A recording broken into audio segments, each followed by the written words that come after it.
सीमा और दोस्तों जिस तरह कि आप देख रहे हैं मेरे साथ मौजूद है मेजर गौरव आर्या साहब। मेजर साहब सबसे पहले तो आपके वक़्त का बहुत शुक्रिया। शो पे बुलाने के लिए बहुत बहुत धन्यवाद चीमा साहब, thank you very much. Thank you. Major साहब आज ज़रा बात करनी है कि अभी इस वक़्त के जो हालात चल रहे हैं what is an Indian perspective of Pakistan? एक तो पहले मुझे ये बताएँ ज़रा लाइटर नोट पे और वो ये है कि सुना है कि इंडियंस जो हैं वो इमरान खान को बड़ा मिस कर रहे हैं। इमरान खान जो थे उन्होंने पाकिस्तान की जो इकॉनमी डुबो दी, बहुत कुछ मामलात ख़राब किए। तो ये क्या चीज़ है हर बंदे जिससे सुनो इंडिया वो यार हमें इमरान खान बड़ा याद आ रहा है बिकॉज़ उसने बड़े मामलात ख़राब कर दिए थे पाकिस्तान में। ये क्या है बेसिकली? अ, मैं आपको इसमें ना हंसी मजाक के अलावा मैं आपको सीरियसली बताता हूँ इशू क्या है। इमरान खान जो हैं, एक तो वो बंदा होता है जो कि पैसे लेके अपने मुल्क के खिलाफ कुछ करता है, तो वो ऐसे नहीं है। इमरान खान आइडियोलॉजिकली साउंड है, उनको लगता है जो मैं कहता हूं वो मुझे कोई डिवाइन प्रोग्रामिंग है मेरे अंदर और मैं मतलब मैं मेरे फरिश्ते आए हैं मेरे ख्वाब में और मैंने ही एक्चुअली बिलीव्स दैट। तो ऐसा बंदा जो है दूसरी पार्टी के लिए बड़ा फायदेमंद होता है और खुद के लोगों के लिए बड़ा खतरनाक रहता है, because you cannot buy Imran Khan. आप इमरान खान को ये नहीं कह सकते कि 1,000 करोड़ रुपए लो और पाकिस्तान को नुकसान करो। वो 1 रुपए नहीं लेगा इंडिया से इमरान खान। पर इमरान खान पाकिस्तान को नुकसान पहुंचा रहा है बहुत ज्यादा अभी भी, और जब प्रधानमंत्री था आपका तब भी नुकसान पहुंचा रहा था। वो जेन्युइनली बिलीव करता है कि वो पाकिस्तान का भला कर रहा है। जब वो सुप्रीम कोर्ट की टांगें काटता है वो बिलीव करता है। जब वो पार्लियामेंट को आपके बिल्कुल नकारा बना देता है वो बिलीव करता है वो अच्छा कर रहा है। जब वो आर्मी चीफ को गाली देता है या पाकिस्तानी फौज को ट्रेंड चलाता है उसके खिलाफ, वो दिल से बिलीव करता है कि पाकिस्तान का भला कर रहा है। देखो ये इंटेलिजेंस कम्युनिटी में ना ऐसे असेट को 24 कैरेट असेट होता है ये चीमा साहब, बिकॉज यू कैनॉट बाय। आप उस बंदे की लॉयल्टी नहीं खरीद सकते। ही इज प्री डिस्पोज, वो हार्ड वायर्ड है। यू सी, इमरान खान साहब के जो आसपास वाले लोग हैं वो भी यही कहते हैं कि खान साहब आप ठीक कर रहे हैं, you this is the right thing जो आप कर रहे हैं। तो मिस इन द सेंस कि हम तो ये शुक्र मना रहे हैं कि कहीं वो जो फॉरेन फंडिंग का केस ना खुल जाए तो बेड़ा गर्क हो जाएगा पूरा मामला। आप लोग इस पे ढक्कन लगा के रखें फॉरेन फंडिंग का केस का, कि यहां से पैसे दे दिए इतने पैसे आ गए, कुछ पैसे नहीं आए, खान साहब ईमानदार हैं और हम यहाँ पे बैठ के 10-15 सर्टिफिकेट तो हम भेज देंगे पाकिस्तान की ईमानदार है। लेकिन fact of the matter is कि खान साहब इज, मुझे लगता है कि इंडियंस के लिए क्यों फायदेमंद है, बिकॉज ही जेन्यू, देखिए दिल से जो बंदा काम करता है ना वो बहुत कम मिलता है। आप पैसा लेके ना पाकिस्तान में मैं बंदा खरीद लूं, आप इंडिया में बंदा खरीद लो, लालची वहां पे भी हमारे यहाँ भी है। You can by people. पर अगर आपको ऐसा आइडियोलॉजिकल बंदा मिल जाए जिसको आपको ना बात करनी पड़े, ना पैसा देना पड़े, ना कुछ करना पड़े, ठीक है, वो बंदा कह रहा है कि मैं लगाऊं क्योंकि ये मेरा डिवाइन मिशन है, मेरे फरिश्ता ने ख्वाब में आके बोला था कि तुम्हें ये करना है। आप ऐसे बंदे को ना खरीद सकते ना उसको रोक सकते। वो रुकने वाला थोड़ा ना Imran Khan. He is unstoppable और वो करता रहेगा करता रहेगा करता रहेगा। और उसने पूरे कौम को जो है, पाकिस्तानी कौम को उसने लगा रखा है अपने पीछे। और पाकिस्तानी कौम धीरे धीरे, you see, it is not just that he is an asset for India, he has made crore of assets inside Pakistan. आप उस सेंस में देखें, वो एक बंदा नहीं है ना, it's not about Imran. Imran एक बंदे की क्या औकात है, आपकी मेरी क्या औकात है अगर हम इंडिविजुअल्स हैं। पर अगर मैं ये कहूं कि मेरे पीछे 10 करोड़ बंदा खड़ा हुआ है, so then suddenly you become a big deal. Individually Gaurav zero, मेरी कोई वक्त नहीं। मेरे पीछे अगर 10 करोड़ हिंदुस्तानी खड़े हैं, मैं बहुत बड़ा तीसमार खान हूं। कहने की बात यह है कि कल इमरान खान अगर ये कहते हैं, ठीक है, इमरान खान के अंडर अगर डॉलर चली जाती है 250, इमरान खान आ जाते हैं वापस पावर में, 250 पे डॉलर चली जाती है, वो 10 करोड़ बंदे कहेंगे खान ने ठीक करा है, बिल्कुल खान गलत नहीं है, खान ठीक है, इसने 250 300 पे चला जाएगा, खान ने ठीक करा है। आप समझ रहे हैं, you have an ideological asset who is beyond money, he is beyond pressure, he is ideological. वो कहते हैं ना जिहाद जिहाद, तो जिहाद जिहादी का यही तो है। जब कोई बंदा, मैं खान साहब को किसी टेररिस्ट से नहीं मिला रहा, तो मैं बिल्कुल ऐसा नहीं कह रहा, माफी चाहूंगा। But I am just trying to give an example, एक एनालॉजी दे रहा हूं कि आइडियल कौन, कोई पैसे के लिए बम लगा के नहीं फटता ना। वो बंदा एक्चुअली बिलीव करता है कि वो एक मिशन पे है और उससे फर्क पड़ेगा दुनिया पे अगर वो अपनी जान देगा। खान साहब is like that, he is on a divine mission. And ऐसे बंदे पे आप प्राइस टैग नहीं लगा सकते। ये कोहिनूर है, ये अलग लेवल का आदमी है। बिल्कुल ठीक है। अच्छा मेरे सब ओवरऑल जनरल जो एक इस वक़्त पाकिस्तान के फाइनेंशियल चैलेंजेस हैं, मैं आज देख रहा था कि निके एशिया की एक स्टोरी थी कि जिसको पाकिस्तानी मीडिया ने भी बड़ा कवर किया, कि पाकिस्तान के आर्मी चीफ ने अमेरिकन्स को रिक्वेस्ट की है, स्टेट डिपार्टमेंट को, व्हाइट हाउस को, कि वो जो $1.2 बिलियन डॉलर है वो रिलीज़ किया जाए आईएमएफ का, ताकि पाकिस्तान में मैक्रो इकोनॉमिक स्टेबिलिटी हो। इंडिया ये जो ऑप्टिक्स हैं, इसको कैसे देखता है? कि एक जी तरफ जो साहब, सिविलियन गवर्नमेंट जो है, they have not been in a position कि वो चीज़ों को चला सकें। दूसरा, the army chief have to step in to request. ये ऑप्टिक्स इंडिया में कैसे देखे जा रहे हैं? मतलब what does this mean to India? देखिए साहब, ऐसा है कि apart from the jokes and all एंड ये सब ऑल द इनको भूल जाइए 2 मिनट के लिए। सीरियस जियोपॉलिटिकली बात करते हैं कि GHQ has a very, very good equation with America. और जितने भी पाकिस्तान के top core commanders sir, most of them are products of America in the sense कि पढ़े लिखे हैं वहाँ पे। अमेरिका में they have studied in America, staff course के लिए गए हैं, हायर कमांड के लिए गए हैं, जो भी कोर्स के लिए गए हैं वहाँ पे। एंड मोस्ट ऑफ देम अगर आप उनकी प्रोफाइल देखें तो अमेरिका से पढ़े हैं, तो जाहिर सी बात है इन्फ्लुएंस्ड हैं अमेरिकन थिंकिंग से। होता है, हमारे भी लोग जाते हैं, वो भी इन्फ्लुएंस होकर आते हैं, हमारे हर मुल्क में जाते हैं, वहां इन्फ्लुएंस होकर आना जाहिर सी बात है, होता है ऐसा। मुझे लगता है कि from an Indian perspective the optics are good, from the Pakistani perspective the optics are bad, क्योंकि army chief is an institution. As a फौजी मैं आपको बता दूं, एज अ फौजी मैं ये मानता हूं कि the Indian army chief is an institution for the Indian army and the Pakistani army chief is an institution for the Pakistani army. It's not about general Bajwa ji साहब, वो बात जनरल बाजवा की नहीं है, जनरल कियानी की नहीं है, जनरल मुशर्रफ की, ये बात है ही नहीं इंडिविजुअल की, ये इंस्टीट्यूशन की है। मेरा ऐसा मानना है एज एन इंडियन कि अब मैं पाकिस्तान की मजबूरी इस वक्त नहीं समझ पा रहा या फुली अप्रिशिएट नहीं कर पा रहा। कुछ तो हुआ होगा कि आर्मी चीफ को बटन करना होगा, और आर्मी चीफ अगर बोलेंगे यूएस को, यूएस मना नहीं करेगा आर्मी चीफ को। अगर आर्मी चीफ यूएस के सेक्रेटरी ऑफ डिफेंस को ये बोलेंगे कि आप आईएमएफ से बात करिए और हमें पैसा चाहिए, तो आर्मी चीफ को मना नहीं करेगा। शहबाज शरीफ को 10 बार वो मना कर दें, आर्मी चीफ को मना वो नहीं करेंगे। बिकॉज अगर पाकिस्तान का कोई इदारा है जो बिल्कुल पेंटागन के अंदर घुसा हुआ है, वो पेंटागन के अंदर घुसे हुए, ये जीएचक्यू के अंदर घुसे हुए हैं, इनकी बड़ी सांठ गांठ है, and that is the Pakistani फौज। इनके बड़े अच्छे रिलेशनशिप है, and there is a lot of understanding for the Pakistani army. वो बीच में तनकीद एक दूसरे की करते हैं, टांगे खींचते हैं, आप उनको बुरा कहते हैं, वो आपको बुरा कहते हैं, लेकिन देयर इज एन अंडरस्टैंडिंग। दूसरी बात है, तीसरी बात, सबसे इंपॉर्टेंट जो बात मैं आपको बताता हूं कि जो मुझे लगता है फ्रॉम अ न्यूट्रल पर्सपेक्टिव, ने इंडिया पाकिस्तान का पर्सपेक्टिव बता दीजिए सर। मुझे इस चीज का लग रहा है कि यहाँ पे किसी के पास प्लान नहीं है कोई पाकिस्तान में ना, कि देयर इज नो प्लान। अच्छा, $1.5 अरब दे दिया, आईएमएफ ने दे दिया फॉर एग्जाम्पल, सऊदी ने 3 अरब दे दिया, चाइना ने फिर 3 अरब दे दिया, 2.5 अरब दे दिया, फिर इसने कुछ दे दिया, उसके बाद क्या होगा, व्हाट नेक्स्ट? क्योंकि ये सिलसिला nobody has come up. Khan साहब, मैं वही कहता हूं ना, मैंने पाकिस्तानी मित्रों से मेरी बात हुई, दोस्तों से बात हुई, मैंने यही बात बोली, मुशर्रफ साहब के टाइम पे जो इकोनॉमी अच्छी थी, that was good for reasons beyond president Musharraf control. और अगर इस वक्त इकोनॉमी बुरी है, it is beyond Imran Khan और शहबाज शरीफ का। ये सब क्रेडिट, हमारे टाइम पे इकोनॉमी बड़ी अच्छी थी, इसके टाइम पे खराब है ना, even then they did not have a clue, even now they did not have various reasons.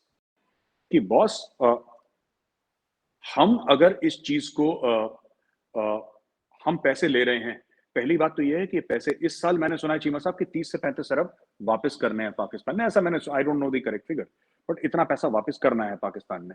तो अगर पाकिस्तान ने 30 से 35 अरब वापस करने हैं और पाकिस्तान ने और चीजें करनी है, तो फिर इसका प्लान क्या है वापस करने का? अभी आर्मी चीफ ने बोल दिया, अगली बार बोलेंगे, अगली बार भी दे देंगे, उसके अगली से अगली बार भी बोलेंगे, तब भी अमेरिका पाकिस्तान के आर्मी चीफ को, कोई भी हो, आज जनरल बाजवा, कल कोई जनरल साहब हो, उनको मना नहीं करेंगे। लेकिन ये लॉन्ग टर्म प्लान नहीं है, ये तो क्वार्टरली प्लान है ना, कि 3 महीने बाद हम उससे ले लेंगे, इससे ले लेंगे। So I don't think there is any plan here.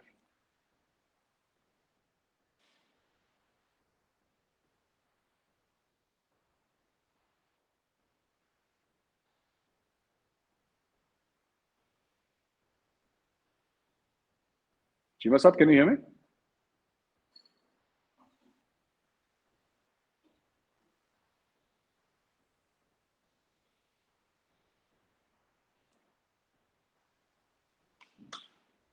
मेरे जी साहब चीमा आपको मेरी साहब, आवाज़ आ रही है? बिल्कुल आप क्लियर आ रही है, बीच में थोड़ा सा फ्रीज हो गया था फ्रेम, अब क्लियर आवाज आ रही है। हेलो? जी बिल्कुल चीमा साहब, आई कैन हियर यू। मेरा कनेक्शन जो है वो लेट आ, मी चेक।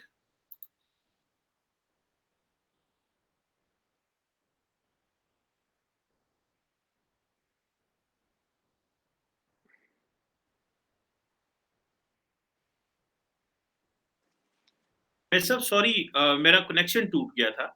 जी जी कोई बात नहीं। हाँ, तो वो बीच में आपकी बात मुकम्मल हो गई, लेकिन अनफॉर्चुनेटली वो मेरा वो उस वक़्त मैं सुन नहीं पाया वो आपकी। कोई तो बात मैं सब ये जो एक तो ये हो गया, आप उसको ज़ाहिर बात है वो लार्जली वो जिस जिस पैरामीटर से आप देख रहे हैं चीज़ों को, उससे हमें पता चलता है कि हमारे वो ज़ाहिर बात है कॉम्प्लिकेशंस जो हैं वो ज़्यादा सीरियस है। तो आप इस वक़्त क्या समझते हैं, what if you look talking from an Indian mindset, आप क्या समझते हैं अगर पाकिस्तान से कोई प्रपोज़ल जाता है? मेरी इत्तला के मुताबिक इस वक़्त कोई पाकिस्तान की तरफ से एक कुछ प्रपोज़ल जो हैं वो इंडिया के पास मौजूद हैं फॉर द टॉक्स। जी मेरे पास 100% कन्फर्मेशन नहीं है, लेकिन I heard it from somewhere, जिसमें लेट्स से जो है वो ट्रेन सर्विस या बस सर्विस चलाने की बात चल रही है शायद, या इसके साथ ये बात चल रही है कि जो रेंजर्स की जो कमांडर लेवल पे टॉक्स हैं वो शुरू की जाएं। गो के ये भी सुनने में आया, किसी ने पाकिस्तान के जो जो रेलवे के मिनिस्टर से उनसे बात की कि ऐसी कोई बात है, उन्होंने कहा ऐसी कोई बात नहीं क्योंकि हमारे तो अभी एयर जो वो बंद है। आप क्या समझते हैं इस समय अगर पाकिस्तान की तरफ से कोई प्रपोजल जाता है तो इंडिया उसको किस तरह देखेगा? क्योंकि खास तौर पे भी अगर आप देखें कि एससीओ में जो मीटिंग हुई है उसमें भी अभी तक जयशंकर साहब की और फॉरेन मिनिस्टर बिलावल भुट्टो की कोई मुलाकात नहीं हुई। तो आप क्या समझते हैं कोई प्रपोजल जो इंडिया पा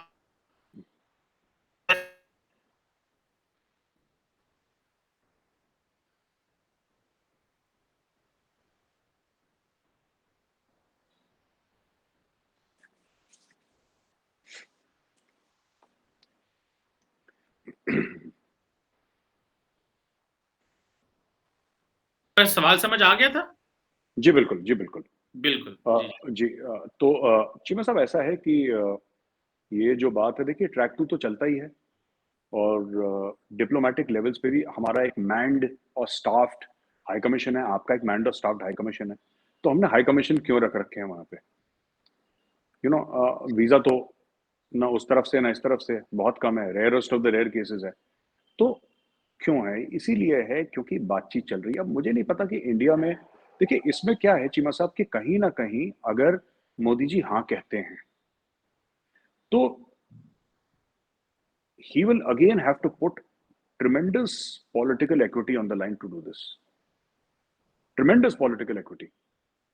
और फिर शहबाज शरीफ साहब अगर ये करते हैं अपनी तरफ से, तो फिर इमरान खान के पास एक बात कहने को हो जाएगी कि मैंने तो देखिए कश्मीर पे सौदा नहीं करा, इन्होंने कश्मीर भेज दिया।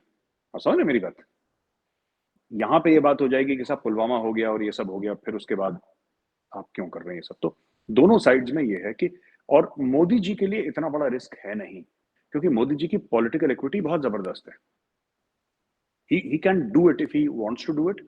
अगर उनको ऐसा लगता है इसमें इसमें मोदी साहब हैं, इसमें उनके कैबिनेट हैं, इसमें नेशनल सिक्योरिटी एडवाइजर हैं अजीत डोभाल साहब, अगर ये लोग चाहेंगे और इनका ऐसा बनेगा कि हाँ पाकिस्तान से हमें we should take forward this relationship, तो they can do it and Modi ji is the right person to do it because he has that equity. पर मुझे ऐसा लगता है कि शहबाज शरीफ साहब को बहुत फिर एक्सप्लेनेशन में दिक्कत होगी। लेकिन अगर एक्चुअली मैं चीमा साहब एक बात बताऊं आपको, अगर एक्चुअली ये बात करनी है और चीजें नॉर्मलाइज करनी है ना, इंडिया कभी ये बात मानेगा नहीं जो मैं बात बोल रहा हूं। India will never agree to it, never agree to it, because we feel democracy should talk to democracies. Bharat के प्रधानमंत्री पाकिस्तान के प्रधानमंत्री से बात करें, भारत के एक्सटर्नल अफेयर्स मिनिस्टर आपके एक्सटर्नल अफेयर्स मिनिस्टर से बात करें, but the man who can actually get it done is general Bajwa. General Bajwa करते हैं तो एक बात तो इंडिया के फॉरेन ऑफिस को भी पता है और नॉर्थ ब्लॉक साउथ ब्लॉक दोनों को पता है कि if there is one person who has credibility in Pakistan, that is general Bajwa. अगर जनरल बाजवा कुछ चीज कहते हैं उस बात को सीरियसली लिया जाएगा कि इस बात में वजन है, क्योंकि जनरल साहब ने बात बोली है। आई डोंट नो शहबाज शरीफ, क्योंकि उनको ये लगता है ना अभी गई सरकार, अभी गई सरकार, होता है ना ऐसा। अभी उनकी गवर्नमेंट चली गई, अभी खान साहब फिर कल डी चौक पहुंच जाएंगे, कंटेनर पे चढ़ जाएंगे, फिर आप क्या कर लेंगे, हम क्या कर लेंगे, यहाँ पे वो मामला खराब हो जाएगा। तो इसमें कोई परमानेंस नहीं है इस गवर्नमेंट में। फिर खान साहब आते हैं नहीं आते, we don't know what will happen. Foreign funding case का कोई मामला हो गया, होता है नहीं होता, वी डोंट नो। लेकिन army as an institution will always be there. कल पीटीआई हो ना हो, नून लीग हो ना हो, Pakistani army will be there. So and we also know that it holds all the trump cards in Pakistan. तो हम जितनी भी बात कर रहे हैं, without, from a Pakistani perspective, without the blessings of the Pakistani army, मुश्किल है ये। तो मुझे ऐसा लगता है कि अगर जनरल बाजवा इसमें बीच में आते हैं, तो इसकी जो क्रेडिबिलिटी का लेवल है ना, सडनली बहुत हाई लेवल पे चला जाएगा क्रेडिबिलिटी का। मैं सब एक इसी सवाल में एक सवाल डालता हूँ। जी। आपने कहा कि इंडियन गवर्नमेंट नहीं करेगी। अच्छा, आपको इस चीज का भी, इस इक्वेशन का भी पाकिस्तान में पता है कि जो when it comes to India जो है, अगर आपको याद हो, इमरान खान ने भी एक इंटरव्यू में ये वर्ड कहा था कि when it comes to dealing with India, army has an institutional memory. ठीक है जी, आर्मी की एक इंस्टीट्यूशनल मेमोरी है। वो कि बहुत सारे लोग इसे डिसएग्री करते हैं, वो कहते हैं कि पार्लियामेंट की मेमोरी नहीं है, ये क्यों इस तरह बात की। लेकिन अगर इंडिया समझता है कि बाजवा साहब बात कर देंगे तो क्रेडिबिलिटी बढ़ जाती है, स्टेक्स हाई हो जाते हैं, इंपॉर्टेंट प्लेयर है, उस पर ट्रस्ट किया जा सकता है, तो why Indian state doesn't talk? क्यों लेट्स से एनएसए एनएसए जो हैं, अजीत डोवल साहब जो हैं, ये is blessings of prime minister Modi. तो जब उनकी ब्लेसिंग्स हैं, तो व्हाई नॉट के कहें जी ठीक है जी, एनएसए मीटिंग कर लें, या आर्मी चीफ है। ये नहीं बोला कि इंडिया ऐसा समझती है कि बाजवा साहब आने से क्रेडिबिलिटी बढ़ जाएगी। ये मेरा खुद का पर्सनल ओपिनियन है कि बाजवा साहब, और इंडिया मानेगा नहीं, मैंने ये भी बात क्वालिफाई करी थी, इंडिया मानेगा नहीं। अच्छा, फिर आपका दूसरा सवाल था कि भारत ऐसा करता क्यों नहीं है, हमारे एनएसए साहब फोन उठा के क्यों नहीं बात करते बाजवा साहब से, या फिर किसी मिनिस्टर से उस लेवल पे, या बाजवा साहब से इंगेज क्यों नहीं करते। मुझे ऐसा लगता है कि इंडिया को लगता है कि हमें इंगेज करने की क्या जरूरत है इस वक्त। जब आप, जैसे कहते हैं ना कि Pakistani army has got institutional memory, even India में the Indian state has also got an institutional memory. And आप बताइए चीमा साहब, फ्रॉम अ स्ट्रेटेजिक पर्सपेक्टिव, मैं आपसे सवाल पूछ रहा हूं, आप ही की शो पे आप ही से सवाल पूछ लेता हूं चीमा साहब। अगर भारत और पाकिस्तान अ, अगर दुश्मन देश हैं, अगर भारत और पाकिस्तान दुश्मन मुल्क हैं, तो भारत फिर क्यों ओपनिंग देगा चीमा साहब पाकिस्तान से एंगेज करके। Today Pakistan is an FATF grey list, economy is in doldrums, and diplomacy का हाल ठीक नहीं है, और पूरा एक आउटलुक जो है नेगेटिव चल रहा है। इसमें अगर इंडिया आके खुद एक चीज शुरू करता है, मैं फिर, I don't represent the foreign office और एमओडी, मुझे इतनी नॉलेज नहीं है इसमें, बट मैं एज एन एनालिस्ट खुद की बात कर रहा हूँ। Why would India give an opening, why would it say that चलो इस मामले में हम मेन स्ट्रीमिंग करवाते हैं इसकी। Why would India do that? This is counter productive for India. अभी हमें जरूरत नहीं है। अगर मैं यहाँ पे इंडिया में कई ऐसे लोग हैं, मैं जनरल्स की बात कर चुका हूँ, और ऐसे थिंकर्स हैं, थिंक टैंक्स वाले लोग हैं, जिसमें कि एम्बेसडर्स भी हैं, फॉरेन ऑफिस वाले जनरल्स भी हैं, और उनका चीमा साहब ये बड़ा एक ये मानना है कि this is not required at this time, this is not required, engaging with Pakistan is not a requirement. अगले 5 साल तक भी अगर हम एंगेज ना हो तो हमें नुकसान क्या हो रहा है, ऐसा सोचना है लोगों का। ये मेरी थॉट प्रोसेस नहीं है, जिन लोगों से मैंने बात करी उनका थॉट प्रोसेस है। और इस वक्त अगर एक हाई लेवल मीटिंग होती है between the heads of state, और between even even Shri Ajit Doval, उनके बीच में और पाकिस्तान के लिए से, ये this will send a very different signal to the rest of the world. It send a very different signal to the rest of the world. तो यहाँ पे थॉट प्रोसेस है कि वाई डू इट, इसकी जरूरत क्या है इस वक्त, डज इंडिया नीड टू? तो चुपचाप बैठो, watch how things pan out, बाद में देख लेंगे। तो this is the perspective Cheema sir.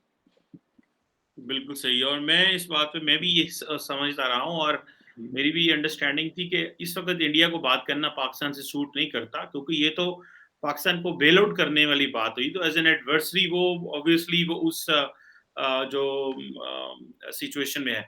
अच्छा, मेरे से एक और बात बताइएगा, when it comes to buying strategic not buying strategic weapons, buy नहीं किए जाते, when it comes to buying the military hardware, जितनी इंडिया की पेस है, जितनी इंडिया स्पीड से पैसा लगा रहा है, भले वो इंडिजिनाइजेशन हो, भले वो फॉरेन वेस्टर्न पावर से मिलिट्री इक्विपमेंट जो है वो ले, आप क्या समझते हैं पैरिटी क्या रहेगी इंडिया और पाकिस्तान की फौज की? क्योंकि दो पर्सपेक्टिव हैं। पाकिस्तान का पर्सपेक्टिव यह है that we don't want to get engage, और we can not get engaged in the traditional war, so we have strategic weapons, those are weapons for deterrence, और जो है वो वॉर नहीं होगी। लेकिन जितना इंडिया पैसा लगा रहा है डिफेंस पे, आप क्या समझते हैं कि क्या इससे कोई गैप बढ़ जाएगा? इंडिया की मिलिट्री पावर जो है वो सुपीरियर होगी, एंड समवेयर आप समझते हैं जो पाकिस्तान समझता है कि वी हैव अचीव डिटरेंस, ये कि डिस्टर्ब हो सकती है? जी। अ, जी, जी, मतलब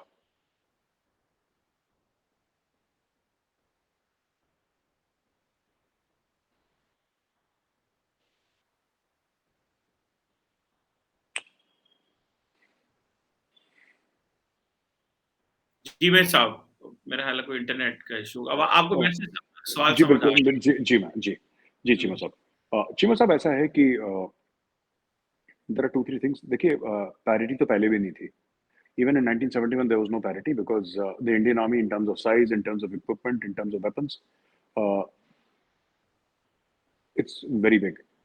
तो and we have kept it that way, so वो पैरिटी नहीं है। जहाँ तक दूसरी बात है कि आप स्ट्रेटेजिक वेपन्स की बात कर रहे हैं, आप न्यूक्लियर वेपन्स की बात कर रहे हैं, इंडिया बिलीव्स, हमारा डॉक्ट्रिन है कि there is space for limited war under the nuclear overhang. ये एक स्टेटेड पोजीशन है हमारी कि there is scope for limited war in under a nuclear overhang.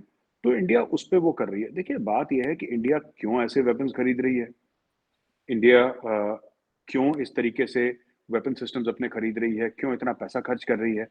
मुझे लगता है कि India has global ambitions. It is not simply for Pakistan and China. वो हैं, आप ये नहीं कह सकते कि इंडिया जो खरीद रहा है उसका पाकिस्तान से कोई लेना देना नहीं है, पूरा लेना देना है, लेकिन उसका कई और चीजों से लेना देना है। India sees itself as an upcoming global power. So when we say that India as an upcoming global power, Cheema साहब, it also means that India की सिर्फ डिप्लोमेसी और सिर्फ इकोनॉमी वर्ल्ड क्लास नहीं होनी चाहिए, इंडिया की मिलिट्री भी वर्ल्ड क्लास होनी चाहिए। So therefore India is looking at foreign basis, India is looking at expanding it's military footprint, India is looking at getting the latest weapon systems, आत्मनिर्भर Bharat. Manufacturing का एक और है ना इसमें मामला, जो आपने बोला था कि इंडिजनाइजेशन की आपने बात को, दैट्स वेरी इंटरेस्टिंग। एक्चुअली क्या होता है चीमा साहब की इंडियनाइजेशन इसलिए तो है कि क्योंकि जंग, जब जंग का समय आएगा, किसी के साथ ना हो जंग, लेकिन फिर भी अगर पाकिस्तान के साथ या चाइना के साथ या किसी और मुल्क के साथ अगर जंग का वक्त आएगा, तो ये हम कह सकते हैं कि ठीक है, अगर कोई बाहर से इक्विपमेंट हमारे पास आती है तो वो फिर वी कैन नॉट 100% से कि that country will support us. एक तो ये है। पर दूसरा मौजू जो बड़ा इंपॉर्टेंट है चीमा साहब, इसमें यह भी इंपॉर्टेंट है कि जिस कंट्री के वेपन्स बिकते हैं दूसरे मुल्कों में, उसकी रिस्पेक्ट एक अलग लेवल की होती है, उसका एक ग्लोबल स्टैंडिंग अलग लेवल की होती है। आज की तारीख में जो तेजस एयरक्राफ्ट हैं, so many countries have said that we want to buy. Tomorrow when India manufactures state of the art rifles, missiles, हम लोग ब्रह्मोस मिसाइल को एक्सपोर्ट करने की बात कर रहे हैं। आई थिंक फिलीपीन से भी बात चली है, एक दो और मुल्कों से बात चली है। तो आपकी इंटरनेशनल स्टैंडिंग बढ़ जाती है। So from a diplomatic and it becomes easier to conduct diplomacy. What do you have to give? अभी तक तो इंडिया ये कह रहा था कि जी हमारे पास पैसे हैं, आप डॉलर ले लो। आज इंडिया कहता है हमारे पास मिसाइल है, आप मिसाइल ले लो। हमारे पास टैंक्स हैं, आप टैंक्स ले लो। हमारे पास एयरक्राफ्ट है, एयरक्राफ्ट ले लो। We can supply. So, like America is doing, like Russia is doing, similarly, India is also on the same path with high level of indigenization that we don't have to depend on, हमें किसी और के ऊपर निर्भर रहने की जरूरत नहीं है। आत्मनिर्भर, which means self-reliance and also exporting weapons throughout the world for your global standing. तो आई थिंक ये इसके बीच में कहीं ना कहीं चाबी है इस चीज की, चीमा साहब। बिल्कुल ठीक है। ऑब्वियसली हम तो यहाँ पे समझते हैं कि बात होनी चाहिए, लेकिन मेरी अपनी ज़ाती राय भी ये है कि हमने एक थोड़ा जिंगोइज़्म का एनवायरनमेंट बढ़ा दिया। उधर से प्राइम मिनिस्टर मोदी इटसेल्फ बड़ी हॉकिश पोज़ीशन में थे। ये भी हमारी अंडरस्टैंडिंग है, और इंडिया से बात करना फ्रैंकली स्पीकिंग मैं तो समझता हूँ हमारे इंटरेस्ट में, इंडिया के इंटरेस्ट में तो बिल्कुल नहीं है। और जितना मुझे याद है हमारी लीडरशिप बाहर जाती है तो कहती है कि 2 बड़ी मार्केट्स हमारे साथ हैं। वो असद उमर साहब थे, वो अमेरिका गए, उन्होंने कहा हमें तो मसले कोई नहीं है, चाइना 1.4 बिलियन की आबादी है, इंडिया इतने 1.34 बिलियन की आबादी है, हम उनके साथ इंगेज करेंगे, कारोबार करेंगे, बिजनेस करेंगे। जब घर आते हैं तो नारे मारते हैं, एंटी इंडिया नारे मारते हैं। बट एनी हाउ, इससे जो है वो मामला जो है मजीद हम समझते हैं वो खराब हो रहे हैं। और जी, एक एक एक जो है वो एक पाकिस्तान का एक अच्छा इमेज उस तरह नहीं जा रहा उस सेंस में, जिस तरह हमें जाना चाहिए, क्योंकि रीजन में भी हम डिसएंगेज्ड हैं और बात भी नहीं हो रही, और कोई मुस्तकबिल में एक पॉलिटिकल स्टेबिलिटी ना होने की वजह से वो एक एनवायरनमेंट भी अच्छा नहीं है। थैंक यू वेरी मच मेरे साहब फॉर योर टाइम। बड़ी मेहरबानी आपकी, आपने मुझे वक़्त दिया और हमने थोड़ा इस हवाले से बात की कि इंडिया इस वक़्त पाकिस्तान के बारे में क्या सोच रहा जी। है। Thank you very much.